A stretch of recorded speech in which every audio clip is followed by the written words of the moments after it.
Nietzsche says God the father figure is dead. Dostoevsky shows what happens when God dies. Children go crazy, there are murders, chaos, nihilistic meaninglessness, and deep suffering. How do you cure nihilism? Dostoevsky wants to revive the dead God back to life. Why? We cannot love a human being forever because humans are fundamentally flawed. We need a non-human, neutral God to unite different generations and different cultures. No human being can unite everyone. Nietzsche, however, takes us back to our evolutionary past, back to the wild west of natural creativity. Why? Because it's in nature we can find new gods. We have become too human, too contaminated with religion, morality, and slave mentality. So we need a fresh start, going thousands of years back to find new human titans or geniuses. Nietzsche's Übermensch is the kind of humans who have overcome their human qualities. Dostoevsky says we need to cultivate goodness among people, while Nietzsche says forget about goodness, we need to cultivate greatness to flourish human culture. But what's interesting is that both Nietzsche and Dostoevsky looked for an answer not on the outside but inside the human subconscious mind and in human passion. Hey everyone, thank you for watching this video. Fyodor Dostoevsky is one of the greatest novelists of all time. He was the pioneer of psychological realism, a literary movement that probed into the human psyche to analyze what's going on inside our head to understand our deeper motivations behind the choices we make in life. What makes us tick, what makes us suffer, what makes us do terrible things, and finally, what makes us do good things. Friedrich Nietzsche is one of the greatest philosophers of all time. He was the first philosopher to robustly question the entire Western philosophical foundation. Too much rationality and not enough passion. For Nietzsche, we are not driven by reason to do great things, but it's our natural passion that motivates us to create great things. A fierce critic of religion, Nietzsche saw artistic creativity the ultimate goal of human existence. Dostoevsky and Nietzsche diagnosed how modern, reason-driven enlightenment, instead of liberating us to reach our true potentials, was creating a new kind of nihilistic man who was self-centered, egotistic, and self-indulgent. They both rejected the humanists' claim that since humans are rational, we can create a free and happy and rational utopia. Both Dostoevsky and Nietzsche understood that humans are also quite irrational, passionate creatures always seeking meaning and purpose. Despite diagnosing the problem of modernity, they offered quite different solutions. Dostoevsky looked up to the sky for a non-human solution, i.e. God, and deep inside a human heart for universal love, while Nietzsche offered a nature-based, evolutionary solution. So in this video, I'll look at their lives, careers, writings, and philosophies. Who offers a better solution to the problem of nihilism? Is it possible that they complement each other? Who is the masculine father and who is the feminine mother among the two? But first, let me answer how their background shaped their views. Fyodor Dostoevsky was born in 1821 in the suburb of Moscow into a middle-class family. Dostoevsky's father was a doctor who worked among the Russian poor, so Dostoevsky saw human pain and suffering firsthand, and almost every day, which became a central theme in all his novels. Friedrich Nietzsche was born some 22 years later after Dostoevsky in 1844 in the suburb of Leipzig. His father was the village priest, so Nietzsche also came across a lot of human pain and suffering due to his father's job.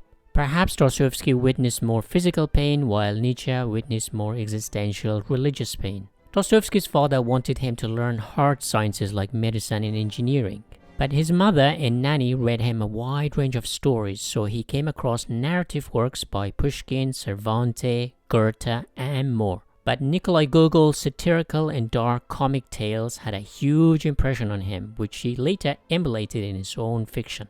Nietzsche, on the other hand, was surrounded by priests, something that ran in his family for generations. But his father died when he was around 5, so he was raised by his grandma, aunties, and mother. So he grew up without a strong male role model in the family. In other words, he experienced the death of a male authority and a priestly guide within his own family, which later he articulated that God was dead and humanity was without a chaperone. This mirrored his own life, growing up without a disciplinarian in his family. When Dostoevsky was 12, his parents borrowed money to send him to an expensive French boarding school for the filthy rich, where the little Fyodor found himself an outsider among the aristocrats who came from country states. The aristocrats in Russia were educated in French and they acted like French too, snotty-nosed snobs. This continued when Dostoevsky entered a military engineering academy in St. Petersburg, where he showed little interest in engineering and again found himself alone among his snobbish classmates. He saw the social inequality and how the upper class looked down on him and the Russian poor. This led Dostoevsky to write about the poor, but most crucially, he joined a radical group with the aim of changing Russia into a more egalitarian society. He joined a socialist circle called the Petrushevsky Circle. Meanwhile, in Germany, Nietzsche attended a boys' school, then a private school, and later a very prestigious Christian school. And not surprisingly, he excelled in theology, which was a family business after all. While there, Nietzsche studied music and literature, so he began composing songs and writing poems. But he was also introduced to many languages like Greek, Latin, Hebrew, and French, which resulted in him studying philology and theology in Bonn University later on. His goal was to become a priest like his father. But here's an interesting twist. He came across Ludwig Feuerbach's influential book, Essence of Christianity, in which the German anthropologist argued that God didn't create humans, but quite the opposite, humans created God. This had a profound influence on Nietzsche as he abandoned theology and solely focused on philology, the study of languages. Suddenly, Nietzsche was an atheist and God was truly dead to him. What's even more interesting is that Dostoevsky's group, the Petrushevsky Circle, was founded 5 years after Feuerbach's influential book was published. So Feuerbach's atheism also trickled down to Russia to influence Dostoevsky's circle of friends. In 1845, Dostoevsky published his first major novel, Poor Folk, highlighting the class disparity in Russia. It was a big hit, but with the success, he was also flagged to the government. In 1849, he was arrested for his activities against the Russian state. He was put on a mock execution and then sent to Siberian labor camp for 4 years, and then another 6 years of compulsory military service to a total of 10 years of exile. In Siberia, he came across ordinary inmates who kept their spirits high despite the torrid conditions, because of their religious belief and also their admittance of guilt. The radical intellectuals, however, never took responsibility for their actions. Instead, they blamed everything on the state or other people. The socialist intellectuals usually blamed the upper classes as parasites, state as brutal, and the peasants as stupid for not standing up for their rights.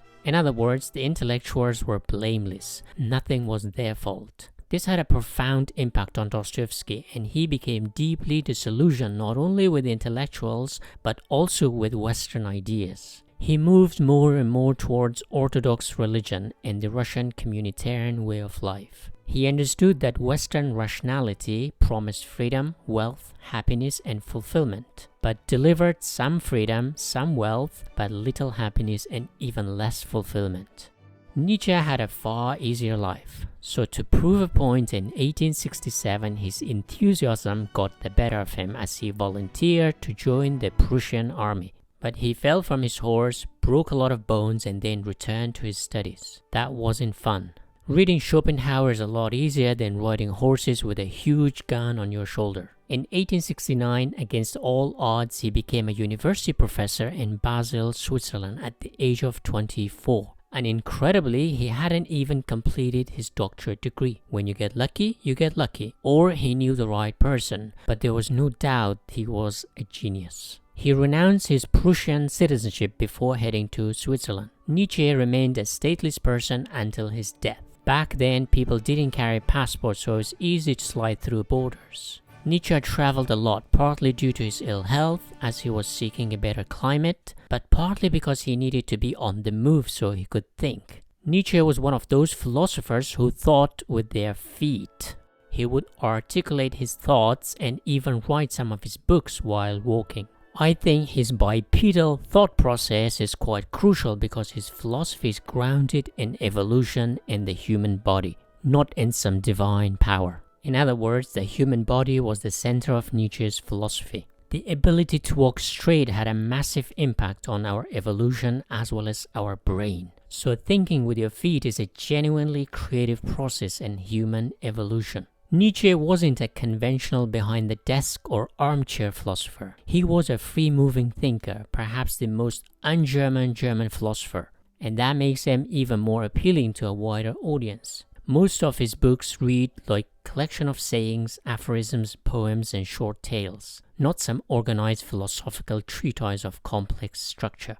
After 10 years in Siberia, Dostoevsky returned to civilization in 1859 and spent hours and hours writing fiction. He wrote fast, and his stories were read like crazy, but the man had never had enough money. His poverty made him always anxious about money. After a few years in St. Petersburg, he fled to Europe, not escaping the government, but his creditors knocking on his door every day. In Germany, he spent hours in casinos trying to get some quick money, but nothing worked. He moved from country to country like a nomad, and even wrote his novel The Idiot in 1868 while in Switzerland, only a year before Professor Nitsche took the job in Basel. It is possible the two men might have been in the same city at some point, but Nietzsche, being a young man, might not have noticed this old, brooding Russian dude loitering outside casinos. Dostoevsky married a few times and had a few kids. From 1860 until his death in 1881, he published his great novels, including Crime and Punishment, The Idiot, Demons, and The Brothers Karamazov. He died in 1881, aged 59. Nietzsche taught in Basel for 10 years, from 1869 to 79, before his health forced him to retire, so he spent the next 10 years traveling and writing. In 1889, Nietzsche went mad, which left him incapacitated for the next 11 years until his death in 1900. He was 55 years old. He never married and had no kids. Now, before I look at their works and philosophies, let me clarify one thing. Dostoevsky was a novelist, therefore he didn't articulate his ideas overtly like Nietzsche did. Instead, Dostoevsky used his characters to articulate his ideas through storytelling devices. So his characters are like a thin wall between us and Dostoevsky's philosophical views. So I'll mainly focus on his protagonist as a way to gauge Dostoevsky's own ideas. Dostoevsky's first novel, Poor Folk, published when he was 24 years old, looked at the class inequality in Russia. His first major work after his return from Siberia was Notes from Underground, published in 1864 when he was 43 years old, in which he questioned modern rationality, outlining the irrational side of human life. 2 years later, he published his most famous novel, Crime and Punishment, in which he depicted a godless world in which his protagonist, Raskolnikov, influenced by Western ideas such as socialism, rationalism, utilitarianism, justifies murdering a woman for her money so he can improve his own life and become a great man who could change the world like Napoleon did. In 1869, he published The Idiot, in which he shows how a Jesus-like figure couldn't survive in modern-day Russia. In 1872, he published Demons, in which he showed how radical ideas justify violence and causes chaos in a fictional town in Russia, in a way predicting the Russian Revolution some 50 years before it happened. In 1880, he published his last novel, often considered his magnum opus, The Brothers Karamazov, in which he pits 4 brothers against one another, each representing a different philosophy of life. One atheist, one hedonist, one religious, and one with deep resentment. In all his novels, Dostoevsky showed the destructive side of modern rationality, especially atheism in Russia, and how radical ideas were destroying the social and religious fabric of Russian society.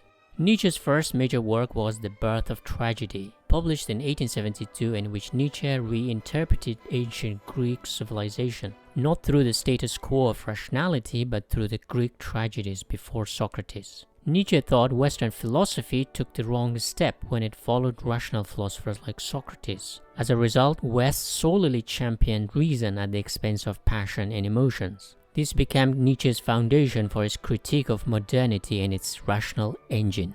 In 1878, he published Human All Too Human, a collection of aphorisms on a variety of topics, which allowed him to develop a more coherent set of ideas and be more focused in his future books. In 1882, he published Gay Science, in which he first articulated the death of God and his doctrine of eternal recurrence, which means everything in the universe is eternally cyclical, very similar to the Eastern philosophy of cyclical time in Buddhism and Hinduism. In 1883, he published his most popular book, Thus Spoke Zarathustra, a philosophical novel in which he forces the Persian prophet to reject religion and become a messenger for Übermensch. I have dedicated a whole video on this, in which I summarize the book and discuss its three central themes: eternal recurrence, will to power, and Übermensch in great detail. In 1886, he published Beyond Good and Evil, in which he questions morality as a stifling force, arguing that good and evil are not opposites as everyone thinks, but simply the manifestations of the same universal or natural will in humans, which Schopenhauer had put forward a few decades earlier.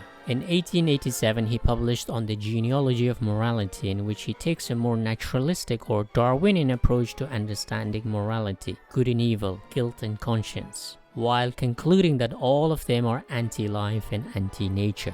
His last book was Ex Homo, published after his death, in which he looks at his own life and work as someone who exposed the problems and deficiencies of Western philosophy. It's like a self-portrait of a philosopher. Both Dostoevsky and Nietzsche lived during a time when European philosophers and thinkers like Hegel, Schopenhauer, Marx, Stuart Mill, and others were responding to the Enlightenment philosophers of the previous century, like Voltaire, Kant, Rousseau, Hume, etc., who emphasized rational humans at the expense of God and religion. But advancement in science, and especially Darwin's theory of evolution by natural selection, shook the religious foundations, so 19th century Europe witnessed the development and growth of atheism, which replaced God with rational humans. In the absence of God as a source of social and moral values of what is right and what's wrong, many people searched for new values in life. Both Dostoevsky and Nietzsche grappled with this fundamental question. If God didn't exist, then what was the purpose of human life? And how do we organize society if there's no God as a moral arbiter telling us what is right and what's wrong? The European Enlightenment offered rationality as an answer to the absence of God and religion. In other words, what was rational was good and what was irrational was bad. Europeans saw how science allowed technology to flourish to solve so many fundamental human problems. Science allowed humans to understand the world, the human body, and provide concrete solutions. God, on the other hand, never offered real solutions, only promises of afterlife. So it became common sense to believe that rationality could solve all human problems, including morality. It could feed you, clothe you, cure your illnesses, and every human problem was only a stone's throw away from a new invention or discovery. There was nothing better than reason to replace God.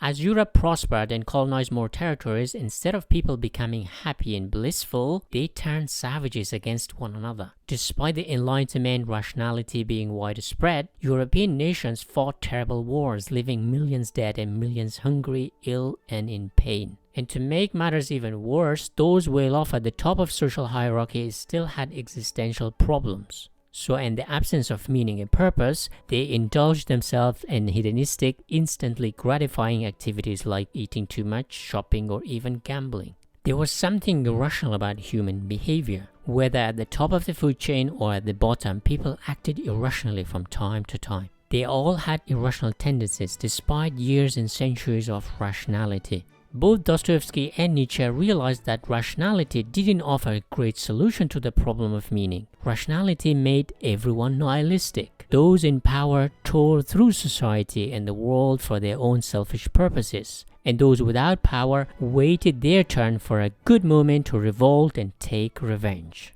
The guillotines of the French Revolution showed that the poor and the disadvantaged revolutionaries were as ruthless, bloodthirsty, and vengeful as those they had toppled. Rationality, instead of bringing peace, prosperity, and happiness, became a robust tool for the people to exploit others for their own selfish end. It was just a tool, not a purpose. Whoever had access to the products of reason, i.e. science and technology, they used it to control others or inflict pain on others. This was no better than religions, gods, demons, all the things deemed irrational or dogmatic. Dostoevsky articulated the problem of rationality first in Notes from Underground in 1864, but later in his 1866 novel Crime and Punishment, whose protagonist Raskolnikov justifies his crime of murdering 2 women on the ground that he belongs to the group of extraordinary people. Therefore, he is above law and morality in the absence of God. Since there is no God, some exceptional humans, which Raskolnikov thinks he is one, can create their own moral values. In other words, anything is permissible as long as his aim is good. He wants to alleviate his poverty and later change the world for the better. In other words, he's a Napoleon in the making, so his good end justifies the means. To show how irrational humans are, in Notes from Underground, Dostoevsky's protagonist Nietzsche also understood that with the death of God, rationality was the dominant lens through which people not only saw but also organized the world. Everything was rationally explained, either through rational science or philosophy. Then Nietzsche read Schopenhauer, who was influenced by Hinduism and Buddhism. Schopenhauer saw something deeper than rationality that motivates humans, something bigger than reason. He called it will. Schopenhauer's will is a fundamental force in the universe, and more importantly in the living beings that motivate them to continue living. We have no control over this will. It's beyond ourselves. It's a universal will. It's like gravity, invisible to us, yet it keeps us grounded on earth. It basically is blind will that keeps us alive. These Eastern lens give Nietzsche to look critically at the entire Western civilization and philosophy, all the way to Socrates. He then realized that Western philosophy was extremely one-sided or left-brained. Rational, analytical, in other words, focused too much on 2 + 2 = 4.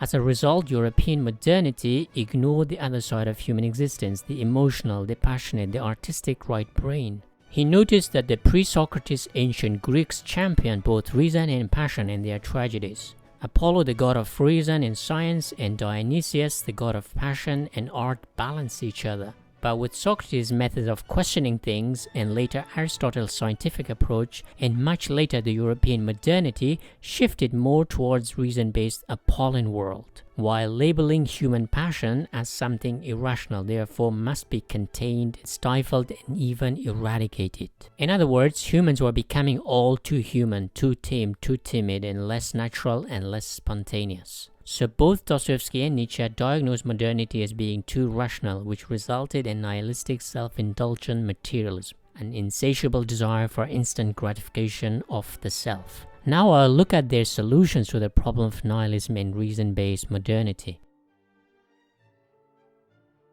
Dostoevsky's solution to the problem of nihilism was to return to the past. He offers religion as an antidote to modern problem of meaninglessness. His Orthodox upbringing had a profound impact on him, but also his mother's reading of the Bible to him as a child remained with him throughout his life. On the outside, he saw how poor Russians found solace in the Orthodox religion despite their economic miseries and existential suffering. Orthodox Christianity is based on the idea of community being more important than the individual. In other words, Dostoevsky says you can find meaning if you truly serve other people, love other people. Love others despite their flaws. Love them despite their past mistakes. Dostoevsky's religious solution did not make him very popular in Russia at the time. He became even less popular when the Bolsheviks took over in 1917. His popularity has started to grow now as more and more people find themselves disillusioned with modernity. Nietzsche, however, took a very different path. Instead of going back to the past and religion, or taking a soft feminine approach of coddling people with religious cushions,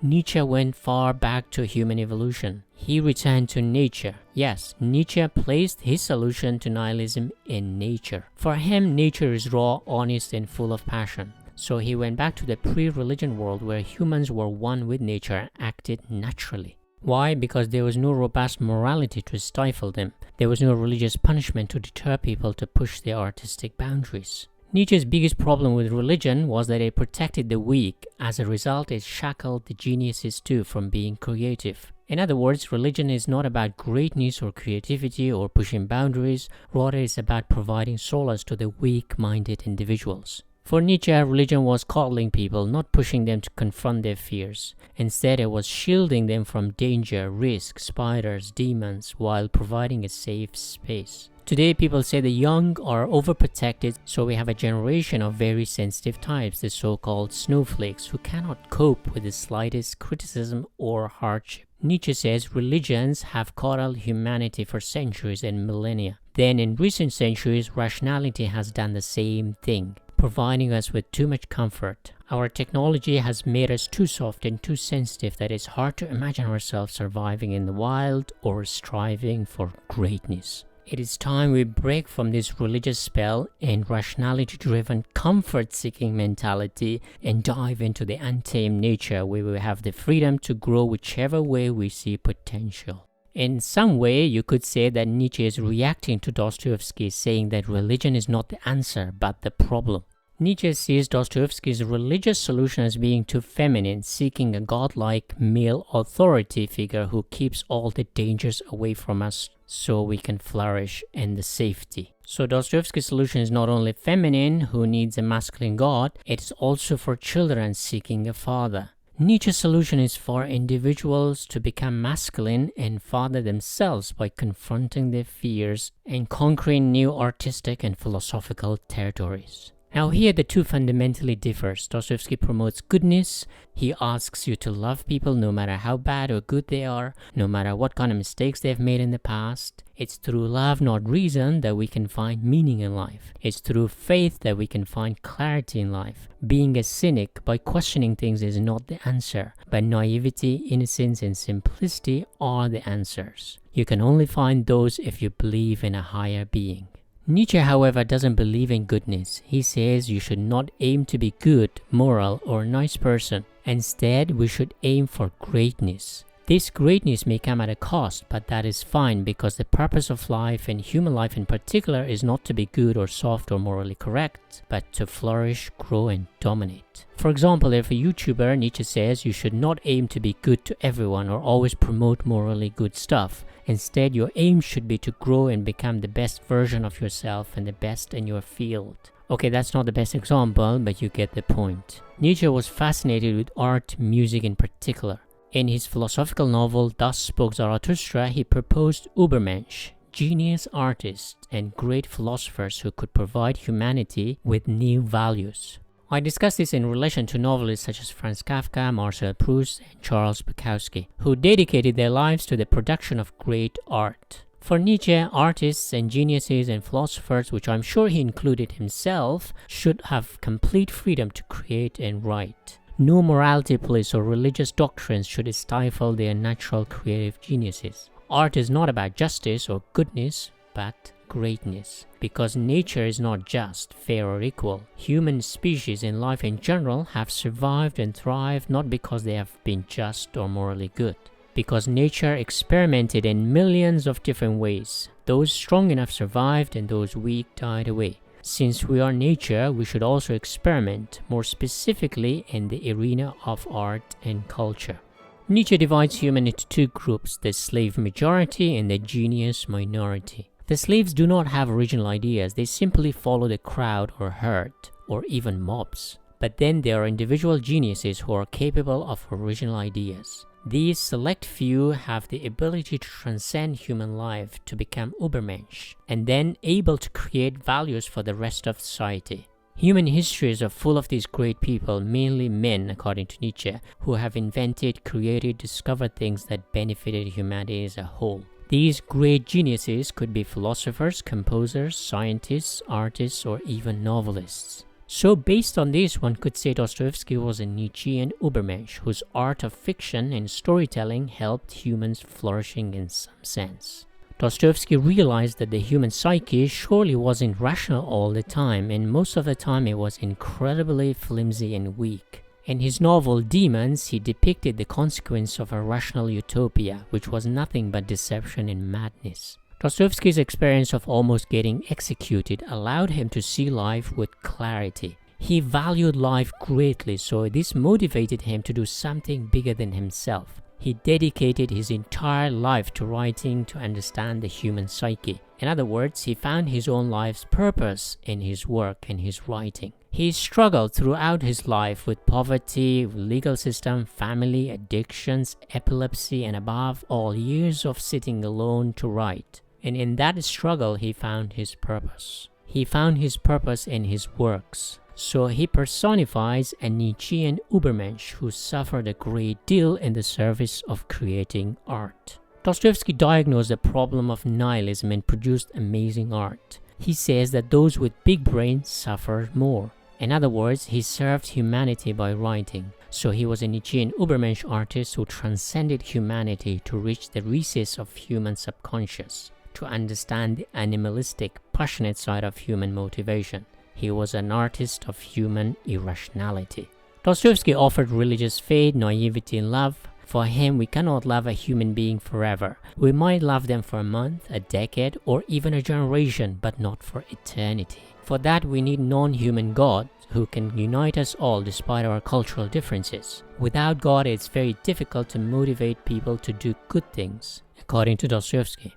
Without God, we become fat, self-indulgent, addicted to drugs and alcohol. In other words, we need someone in the family who tells us and reminds us to be good, to love others. Why? Because as human animals, we are erratic, irrational, selfish, and forgetful.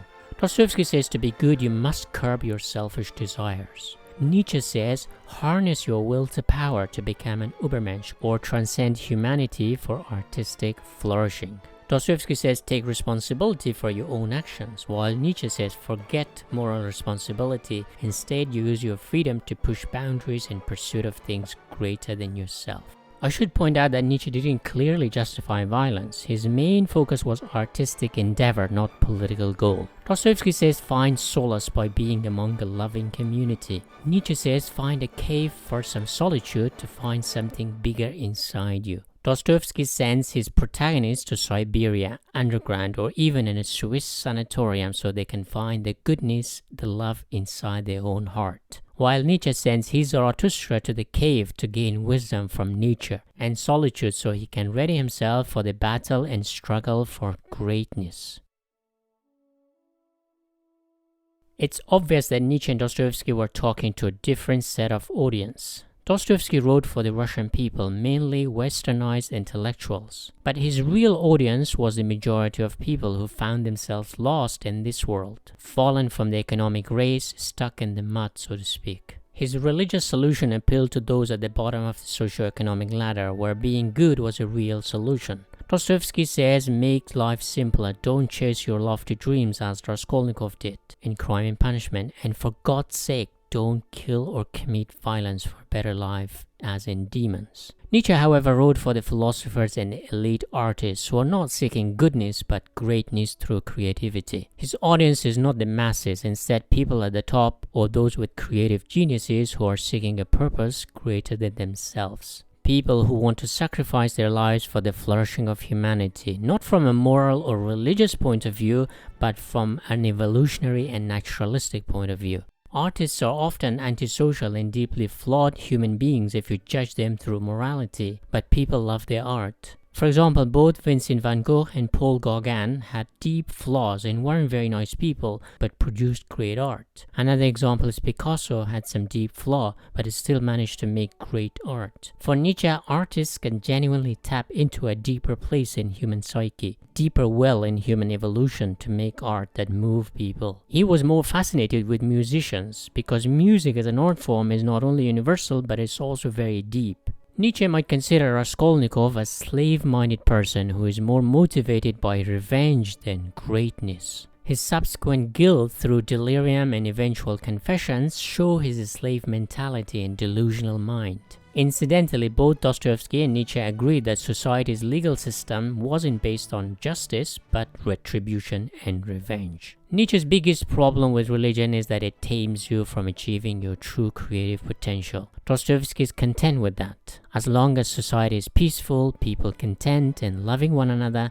it's better than modern obsession with an insatiable desire for more and more. Dostoevsky says blind faith and love, while Nietzsche says blind artistic creativity that keeps probing new horizons. Both Nietzsche and Dostoevsky are against shortcuts. You have to earn your spoils in life, not steal it.